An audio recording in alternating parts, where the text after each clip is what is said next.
Every morning, a man wakes with a quiet dread that he cannot name. Before his feet even touch the ground, his fingers reach for a glowing screen, the digital shrine of modern gods, searching for a jolt, a quote, a burst of motivation to resuscitate purpose. Another clip, another hit, another wave of intensity that feels powerful for 30 seconds and hollow for the next 30 minutes. You recognize him because you are him, the man who has been told that motivation is salvation. But motivation is a mirage. It's a shimmering illusion in the desert that promises water, yet the closer you walk toward it, the drier you become. We are a generation addicted to the spark instead of the fire, conditioned to chase adrenaline instead of mastery. Every rise and grind speech, every perfectly cropped clip of victory tricks us into believing that feelings create movement, when the truth is older and colder. Movement creates feeling. Modern self-help sold us fireworks disguised as philosophy. It promised that if we just stayed inspired long enough, abundance, focus, and success would arrive like faithful servants. Yet look at the results: abandoned goals, restless minds, and a quiet panic that we are incapable of consistency. The body craves rhythm, but the mind is drowning in stimulation. The algorithm does not whisper wisdom. It deals in short-lived ecstasy. Like dopamine junkies, men reload their circuits each morning, mistaking noise for nourishment. They do not see that motivation never fails. It simply never stays. The samurai knew this long before psychology named it. Bushido taught that emotion is wind, discipline is mountain. The wind howls. The mountain remains the eye in the philosophy of Zen. The man who waits for perfect feeling before taking a step is already enslaved. The monk does not sweep the temple floor because he feels inspired. He sweeps because it is time to sweep. The swordsman does not train because he desires glory. He trains because the sword must be polished, and in polishing the sword, he polishes the self. Discipline is devotion without drama. It is a slow fire that transforms metal into masterwork. The Western world calls this monotony. The East calls it enlightenment. The contrast is sharp. The motivational man believes progress is emotional fuel. The disciplined man knows progress is mechanical heat. That if motivation is a river, discipline is the bedrock that shapes its course. Without bedrock, the river spills everywhere. This is the crisis of the modern man. Too many sparks, no furnace. He mistakes arousal for alignment, and when the flash fades, he blames himself instead of the system that lied to him. You were never lazy. You were misled. You were taught to wait for a feeling instead of building a code. Every day you postpone action until motivation returns. You surrender sovereignty to hormones and habit. The true samurai wakes and bows to one truth: action before mood. That bow is the quiet rebellion of a man who no longer hunts for electric highs but builds steady heat. I in an age of infinite advice and minimal execution, the rarest virtue is consistency. Not passion, not excitement. Consistency, the dull, holy repetition that transforms amateurs into warriors. The men of old did not chase lightning. They learned to make their own weather. Motivation is temporary thunder. Discipline is climate. Stop running toward storms hoping they'll strike again. Sit, light your furnace of ritual and order. Guard it with your attention. Feed it with your small daily commitments. If you stop chasing sparks and instead learn to tend steady flame, you will discover a power beyond emotion, the calm authority of mastery. The mirage fades, the desert quiets, and the lesson stands like a blade in the sand. Stop chasing motivation. Build a furnace. 500 years before the era of morning alarms and motivational podcasts, men woke to the sound of wooden clappers and the chill of mountain air. In the training halls of Japan, the sword was not simply an instrument of war, it was an altar. The samurai lived every sunrise as a vow, to refine motion until movement disappeared. They did not ask, "How do I feel today?" That question did not exist in their vocabulary. Instead, they asked, "Have I honored my practice?" The answer was written not in emotion, but in repetition.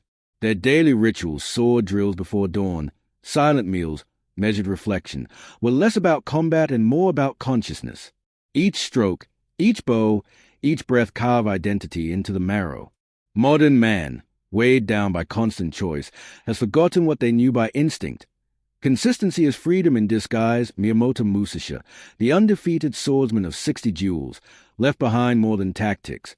He left a philosophy of form. His wisdom was simple, almost brutal in its clarity. Think lightly of yourself and deeply of the world. Modern culture, obsessed with self-expression, fails to grasp what that means.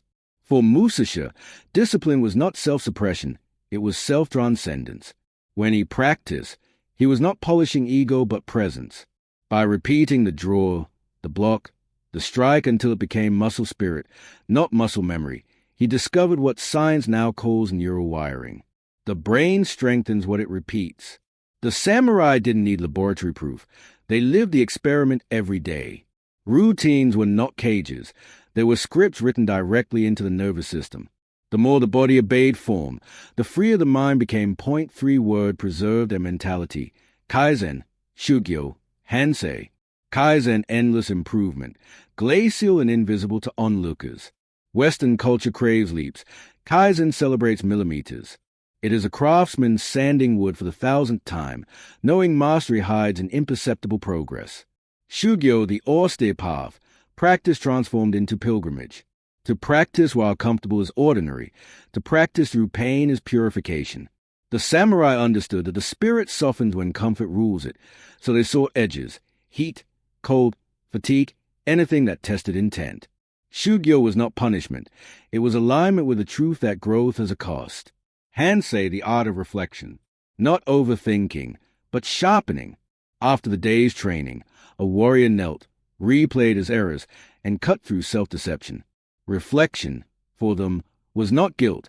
It was maintenance of integrity. Now look at modern life, the opposite in every sense.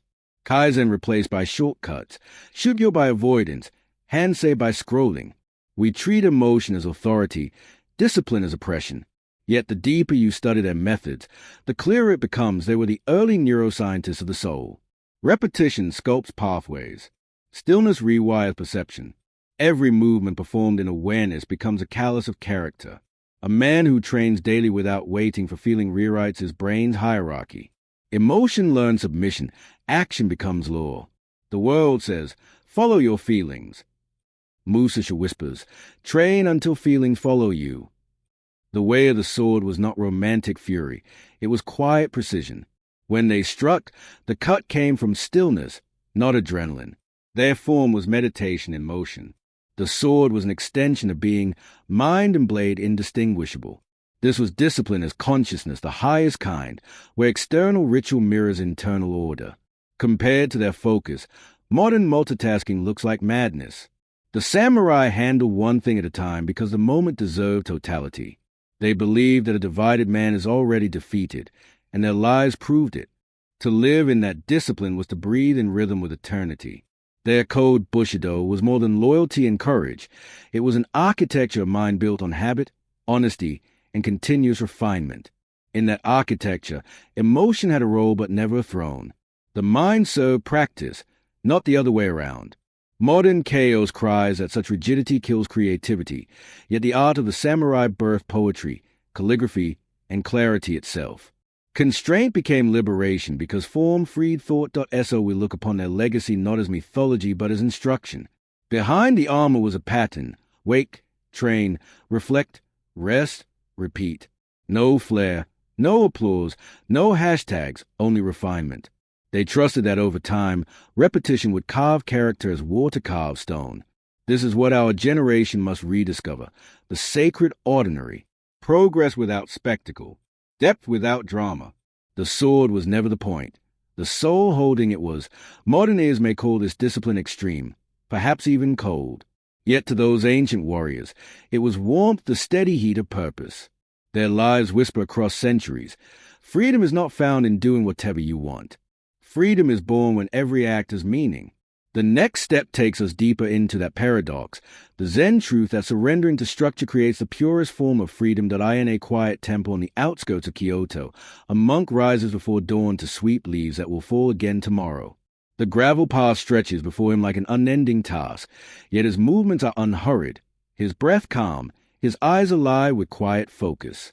Each stroke of the broom is the same weight, breath, sound, stillness, yet not one is careless. He does not ask himself, do I feel like sweeping? Feeling is irrelevant to the ritual. It is the appointed moment. So the body moves.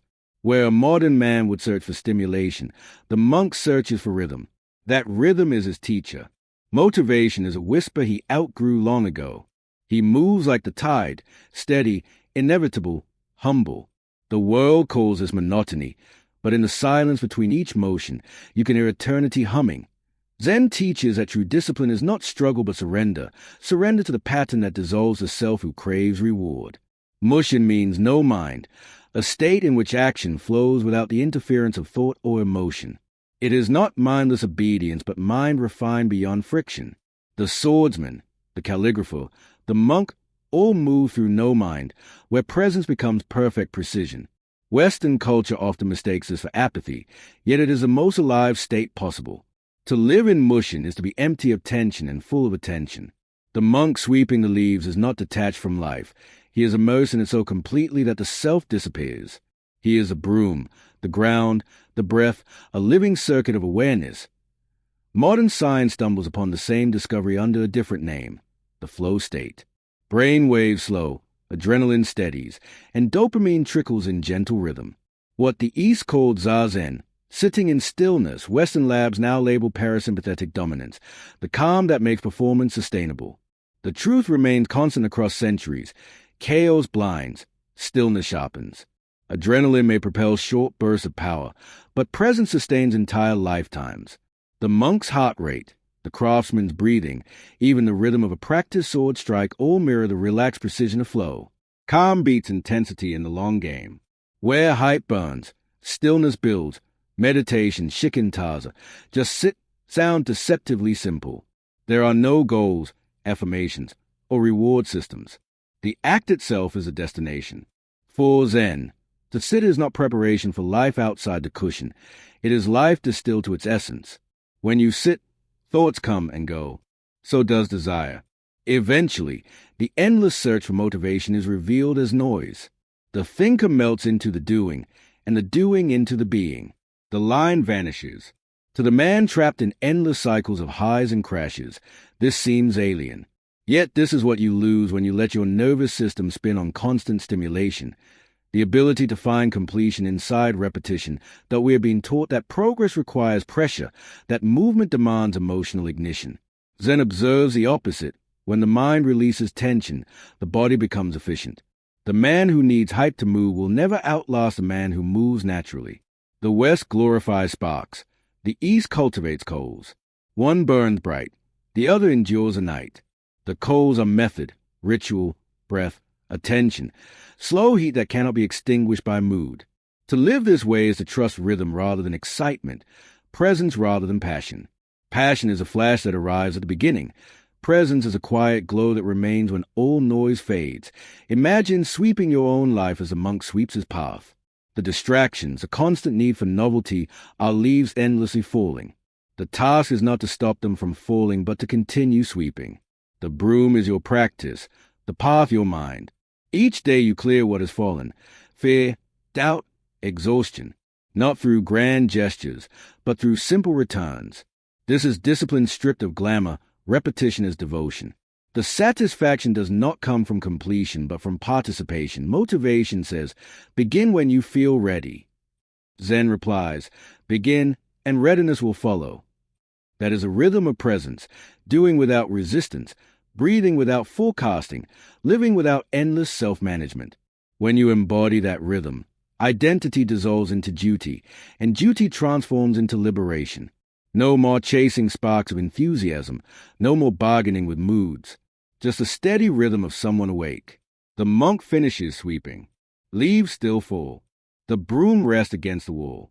The path gleams for a moment before new wind scatters it again. The man smiles, not because the work is done, but because it never will be, and in that eternal return lies freedom, the quiet mastery that modern man forgot. Having glimpsed this calm furnace inside the actor presence, we now turn outward to see how such inner control rebuilds a life scorched by modern burnout and noise. The new battlefield is not fought with swords or muskets. It hums in fluorescent light, vibrates in the pocket, and flickers in the palm of your hand. Modern men wake up already surrounded by invisible noise, messages, tasks, alerts, expectations. Before breakfast, he has seen more stimuli than his ancestors faced in a month. His phone blinks like a shrine of false purpose. He scrolls, scans, reacts, refreshes. Each notification hits like a spark of adrenaline, then collapses into fatigue. He calls it productivity, but his pulse says warfare.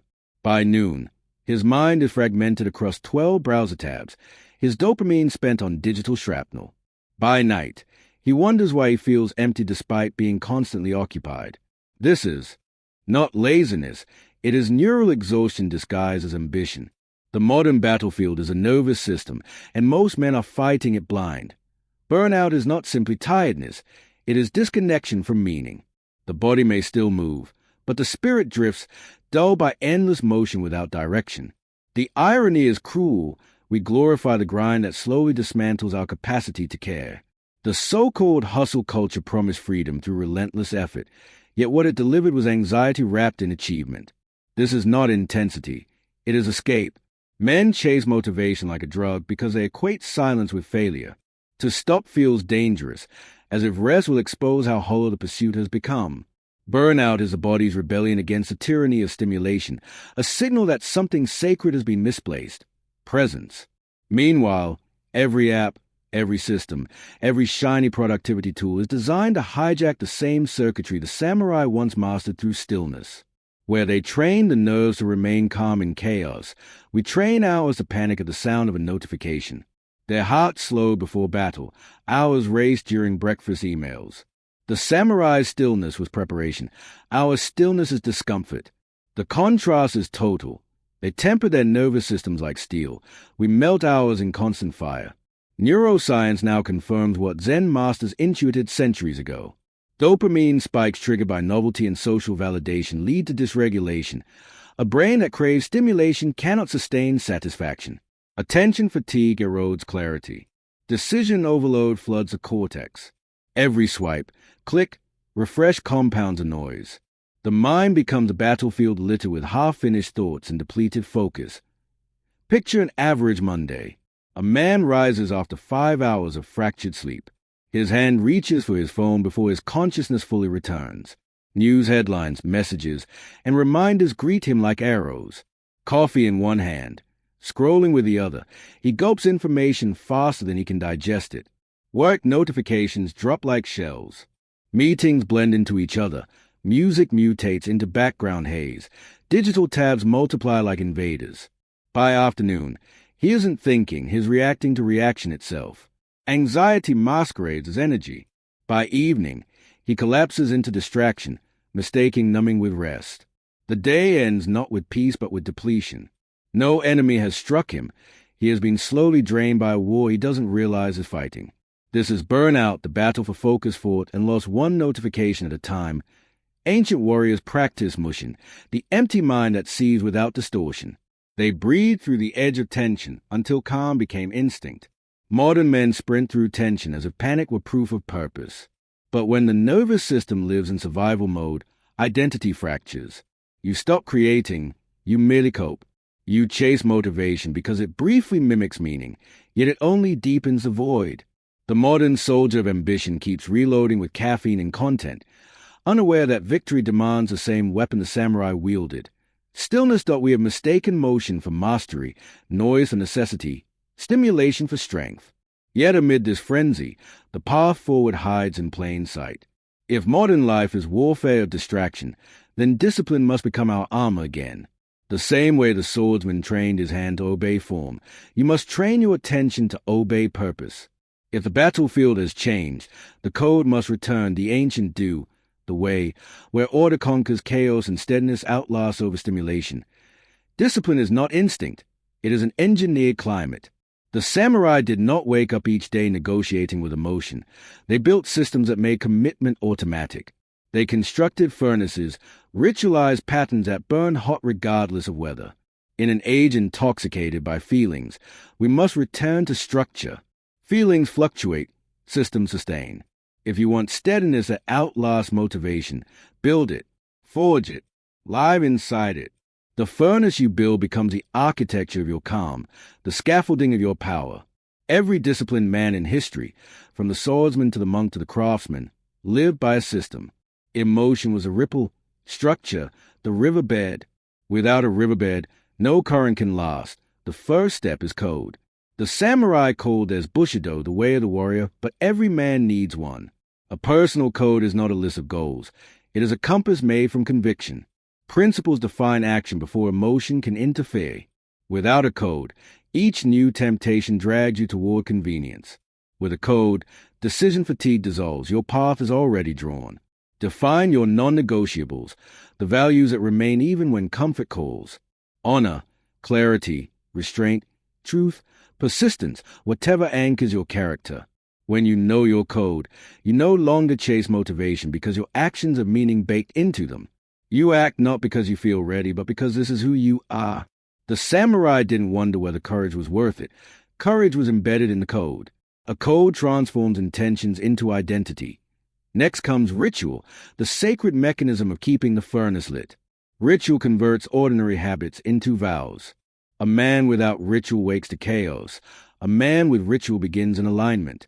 Sip your morning tea as if it were an oath. Tie your shoes with deliberate focus. Clean your desk with the same reverence the warrior gave to polishing his blade. These small acts cue the mind into command. The world calls them routines. Zen calls them ceremonies of presence. When you attach meaning to repetition, discipline feels less like effort and more like rhythm. Desire fades, but devotion endures through ritual. Modern men desecrate potential by treating every action as random. Ritual sanctifies them. The third layer is intervals, the practice of Kaizen 1%, one refinement every day. The furnace doesn't roar instantly. It grows through embers carefully placed. Each small improvement compounds into inevitability.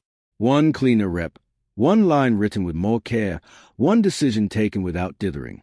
Progress is never loud. It is a quiet stacking of tiny consistencies. Western impatience demands breakthrough. Eastern mastery respects accumulation. When you commit to the interval, you stop asking how far and start asking how consistent. The master swordsman drew his blade thousands of times to perfect one motion. His progress was invisible until unstoppable. The man chasing big change keeps resetting the fire every week. The man tending small improvements keeps the coals warm forever. Then there's silence. Without silence, the mind burns too hot and loses shape. In stillness, perception sharpens, insight deepens. The samurai meditated before duels not to relax, but to anchor presence. Every modern man must create his own silence, a carve-out away from noise and digital clutter. It could be morning stillness before checking messages, an evening walk without headphones, or minutes of breath between tasks. Silence isn't absence, it's maintenance. It's the cooling phase that allows steel to strengthen. The furnace cannot burn endlessly without fracture. It must breathe. In that quiet, you recalibrate. The noise of the world evaporates, and your system realigns with what matters. Without silence, discipline decays into mechanical toil. With silence, discipline evolves into artistry. Finally, the crown principle, form before feeling. This is the hinge upon which the entire system turns. The modern world preaches emotional readiness. Find your passion, wait for flow, get inspired. But mastery repeats the opposite. Act first, emotion will follow. The swordsman did not wait to feel courageous before stepping into combat. Courage emerged mid-strike. The craftsman did not wait to feel creative before carving wood. Creativity revealed itself in motion. Emotion is a consequence, not a prerequisite. When you live by form before feeling, motivation becomes a relic of your past self. You move because it is time to move. Feelings arrive later, often disguised as satisfaction. Every furnace needs fuel. These 5 elements code ritual, intervals, silence, and form before feeling compose that fuel. Together they shift your nervous system from chaos to order. Instead of endlessly restarting, you remain warm, steady, resilient. Think of your life as a dojo built from routine. Each morning is repetition. Each repetition becomes refinement. This is how men of discipline find peace inside motion. When others chase emotional sparks, you tend rhythm. When anxiety whispers, your furnace hums quietly beneath it, unchanged. Discipline is not punishment. It is preparation for peace. The samurai were not anxious about motivation because they had something stronger, structure wrapped in meaning. This system is both ancient and modern. Neuroscience confirms what Bushido embodied. Repeated, deliberate behavior rewires the brain until consistency becomes instinct. Dopamine stabilizes, focus lengthens, confidence compounds. Your furnace, once built, regulates its own flame. The ritual lights it each morning. Kaizen feeds it steadily. Silence cools it when it burns too hot. You cease being at the mercy of mood. The structure carries you when feeling fails. Form becomes freedom. The paradox is complete. Rules create release. Order bursts flow. Yet, even the most refined system isn't a perfect shield. Temptation will return. Distractions will sneak in. The furnace will flicker under emotional wind. In those moments, habit alone is not enough. You need identity. Because when a man becomes a system itself, resistance cannot uproot him.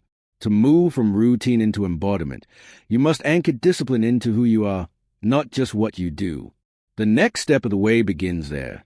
There comes a point when action itself is no longer enough. A deeper transformation must occur. You have built the furnace, but until you become the fire, the heat cannot sustain itself.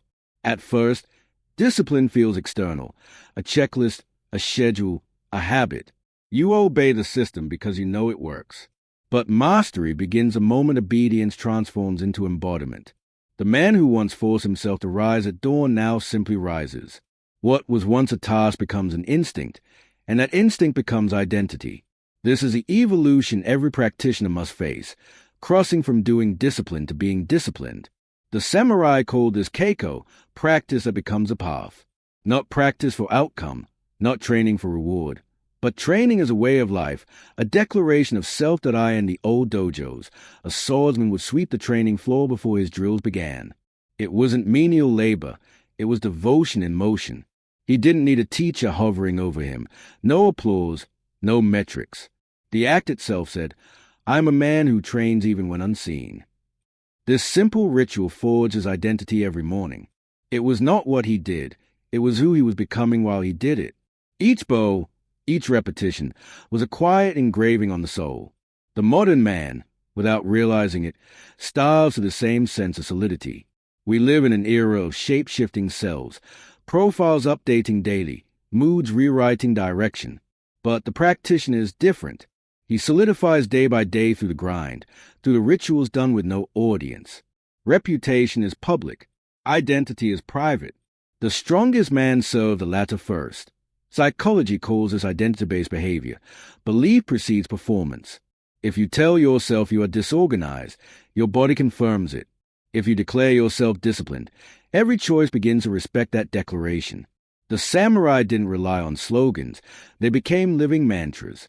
When one believes, I am the type of man who trains every day, skipping practice is not a lapse of motivation, it is a betrayal of self. And betrayal hurts more than fatigue. That pain is a philosopher's anvil where character is hammered. It is the invisible dojo of integrity. Once you cross that threshold, mediocrity loses its pull because inconsistency no longer fits your story. You've chosen a different myth to live inside, the myth of the practitioner, the builder, the quiet craftsman of his own destiny. Identity acts like gravity. The stronger it becomes, the more effortlessly it pulls action into orbit. No inspiration required. You wake before dawn because that's your natural atmosphere now. You keep your rituals even when no one notices, because you no longer seek validation to justify your devotion. This is what Zen masters meant when they spoke of forgetting the self. The forgetful self is not negligent, it is transcended. You do the work because the work is you. Motivation dies where embodiment begins. The man who still wonders how to stay motivated is like the fish asking how to stay wet. His forgotten he lives in water.in this state. Resistance still appears but cannot command. Distractions arise, whispers of laziness return, but they sound foreign now, like echoes from a previous lifetime. You respond not through argument but action. You bow, you breathe, you practice. The expression keiko means practice makes a path, yet buried inside is a deeper law. Repetition shapes reality. Each deliberate act reinforces identity until behavior and being are inseparable. Over time, others will call it discipline. You'll simply call it normal. What they see as sacrifice, you experience as alignment. So the ritual at dawn is no longer about fitness or productivity. It is self-forging, a private ceremony of rebirth. Each time you act as a practitioner, you drive another nail into the structure of your new self. Even the smallest movement becomes sacred. The click of the alarm, the sound of tea being poured, the weight of the pen against paper. These are no longer steps towards some goal. They are confirmations that you exist as the man you chose to become. You're not chasing transformation anymore. You're living it. When the self transforms like this, fatigue loses its power. You cease to burn out, not because the load is lighter, but because there is no internal split between what you do and who you are. The man and the method have fused. That is the secret of identity forging. Discipline no longer feels like an effort to escape weakness. It becomes a natural gravity of your character. There is peace inside that gravity, a silent assurance that whatever the world demands, you have already decided who will show up to meet it. Identity forged in quiet repetition cannot be taken by applause or broken by silence. It exists below recognition, immovable. The practitioner no longer performs. He abides. Yet this calm integrity now faces a final test, devotion without praise, progress without proof, mastery without witness. This is where most men stop, but where the Zen warrior begins to truly live. Mastery is not proven in temples or training halls. It reveals itself in the mundane theaters of daily life. The true dojo begins the moment you open your eyes. The email inbox, the morning commute, the tense conversation, the quiet hours after work, each is a proving ground. Every encounter asks the same silent question. Can you stay present when life demands haste? The samurai trained until sword and self moved as one. The modern practitioner must achieve the same unity between purpose and presence, even without a blade in hand. To live with discipline today is to recognize that every action, no matter how trivial, carries the weight of one's spirit.